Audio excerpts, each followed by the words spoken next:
তো সবুর ভাই, তোমাকে একটা ধাঁধা জিজ্ঞেস করবো, যদি বলতে পারো।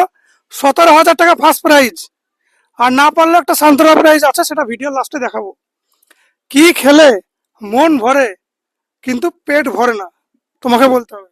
উম, আমি তো আমি তো অজ্ঞমূর্খ লোক, সে সব কিছু তো জানি না।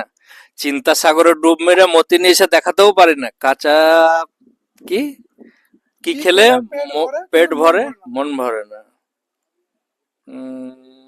ফুচকা। না, হয়নি, ট্রাই করার পর। উম, তাহলে তো বলা মুশকিল হবে আমার পক্ষে। সবুর ভাই তো পাচ্ছে না। 17,000 টাকা সবুর ভাই আর পাচ্ছে না। খুব প্রয়োজন ছিল। টাকাটার প্রয়োজন থাকলেও তুমি উত্তর না দিতে পারলে পাবো না। আহ, তো সবুর ভাই, তাহলে পারবো না তুমি। চেষ্টা করছো কিন্তু পারছো না। তাহলে আবার কি লেখাপড়া স্কুলে ভর্তি হবে না হ্যাঁ, তুমি টিভি? প্রাইমারি স্কুলে ভর্তি হতে পারো, রাজানগর প্রাইমারি স্কুল।